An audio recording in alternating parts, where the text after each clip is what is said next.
2026 সালের 25শে মার্চ রাজবাড়ী জেলার দৌলতদিয়া ফেরিঘাট পদ্মা নদীর তীরে একটি সাধারণ বিকেল। একটি যাত্রীবাহী বাস ধীরে ধীরে ফেরিতে উঠছিল। বাসটিতে আনুমানিক 40 থেকে 50 জন যাত্রী ছিল। হঠাৎ ফেরিতে ওঠার সময় বাসটি নিয়ন্ত্রণ হারিয়ে ফেলে। কয়েক সেকেন্ডের মধ্যেই বাসটি সরাসরি নদীতে পড়ে যায়। সবকিছু এত দ্রুত ঘটে যে বুঝে ওঠার আগেই বাসটি প্রায় 30 ফুট বা তার বেশি গভীরে ডুবে যায়। এরপর শুরু হয় এক কঠিন উদ্ধার অভিযান।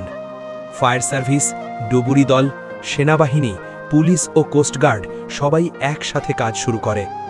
প্রবল স্রোত আর খারাপ আবহাওয়ার কারণে উদ্ধার কাজ ছিল অত্যন্ত কঠিন। কয়েক ঘন্টা পর ডুবন্ত বাসটি তোলা হয়। এক এক করে উদ্ধার করা হয় যাত্রীদের। সর্বশেষ তথ্য অনুযায়ী এই দুর্ঘটনায় 24 থেকে 26 জনের মৃত্যু নিশ্চিত করা হয়েছে। নিহতদের মধ্যে অনেক নারী এবং কয়েকজন শিশুও ছিল। কিছু মানুষ আহত অবস্থায় পরে মারা গেছে। তবে এখনও আশঙ্কা করা হচ্ছে কিছু মানুষ নিখোঁজ থাকতে পারে। তবে এই অন্ধকারের মাঝেও কিছু মানুষ বেঁচে ফিরেছে। প্রায় 8 থেকে 11 জনকে জীবিত উদ্ধার করা হয়। অনেকেই নিজেরা সাঁতরে তীরে উঠতে পেরেছে। এই দুর্ঘটনার সম্ভাব্য কারণ হিসেবে বলা হচ্ছে ফেরিতে ওঠার সময় বাসটি নিয়ন্ত্রণ হারিয়ে ফেলে। এছাড়া পন্টুন বা ফেরির প্ল্যাটফর্মে সমস্যা বা ব্রেক বা চাকা স্লিপ করার বিষয়টিও সামনে এসেছে। তবে পুরো বিষয়টি এখনও তদন্তাধীন।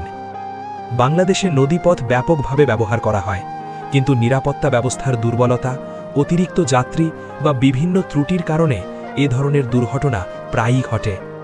একটি মুহূর্ত, একটি ভুল, আর তাতেই বদলে যায় অনেক মানুষের জীবন। এই ঘটনাটি আমাদের মনে করিয়ে দেয় নিরাপত্তার গুরুত্ব কতটা গভীর।